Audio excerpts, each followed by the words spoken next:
ওহে প্রিয় স্বামী যান, আপনার উদ্দেশ্যে কিছু কথা। আমি তোমার সাথে সুন্দর একটা সাধারণ জীবনযাপন কাটাতে চাই, যেখানে কোনো চাওয়া পাওয়া থাকবে না, শুধু একে অন্যের প্রতি নিঃস্বার্থ ভালোবাসা থাকবে। স্বামী আর স্ত্রী এমন একটা সম্পর্ক, এই সম্পর্কের সাথে কোনোদিনও কোনো কিছুর তুলনা হয় না, কোনো সম্পর্কেরই তুলনা হয় না। সেটা হচ্ছে স্বামী আর স্ত্রী হচ্ছে আমার মনে হয় একটাই দেহ, একটাই মানুষ, একটাই জীবন, এরকম মনে হয়। তো যাই হোক, অনেক সময় অনেক কিছু ও আমাকে বলে যে তুমি এই কথাটা বললে কিন্তু ভালো হয়, বা এইভাবে ভিডিও করলে ভালো হয়। তো অনেক সময় ওর মতো করেই করার চেষ্টা করি। যাই হোক, দেখতে পাচ্ছেন এখানে রান্না বাড়া বসিয়ে দিয়েছি, বিশেষ করে রোস্ট রান্না। আমার জামাইয়ের পছন্দের একটা খাবার।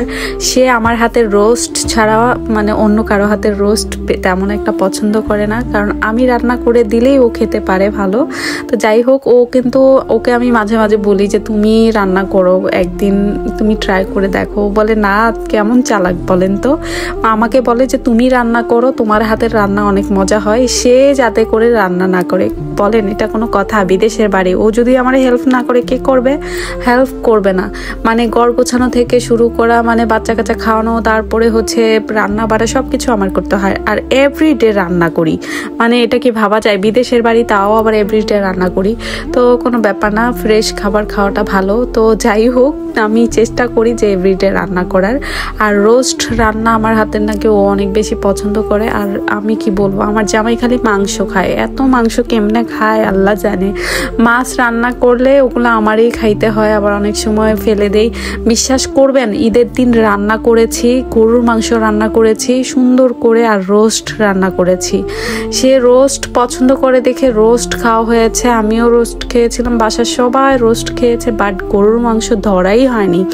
তারপরের দিন দেখি মানে গরুর মাংস মানে কি বলবো, বাসি হয়ে গেছে, হালকা একটু স্মেল বের হয়েছে, সাথে সাথে পলি ব্যাগে ভরে বিন ব্যাগের মধ্যে ফেলে দিয়েছি, কারণ এগুলা তো খাওয়া যাবে না, কারণ বাসি হয়ে গেছে।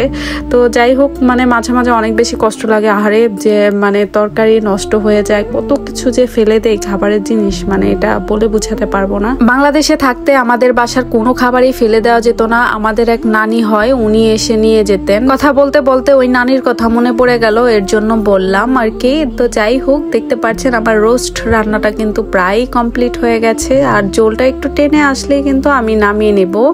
তো যাই হোক, আমি কিন্তু এগুলো ঈদের দিনের রান্না বাড়া করেছিলাম, সেগুলোই ভিডিও রয়ে গেছে, এগুলো ভাবলাম যে আপনাদের সাথে শেয়ার করে ফেলি। আর এখানে দেখতে পাচ্ছেন গরুর কলিজা আর হচ্ছে গরুর মাংস একসাথে মিক্স করে তারপরে রান্না বসিয়ে দিয়েছিলাম। আর আমি কিন্তু মাঝে মাঝে কষিয়েও রান্না করি, আবার এভাবে মেখে ছেঁকে মানে বসিয়ে দিই একবারে, যাতে করে তাড়াতাড়ি হয়ে যায়। এখন চিকেন রান্না করব, আর চিকেনটা এভাবে করে রান্না করলে ভালো লাগে আমার কাছে, যেহেতু এগুলা বেবি চিকেন, এজন্য এভাবেই ভালো লাগে। ভেজে রান্না করলেও কিন্তু ভালো লাগে।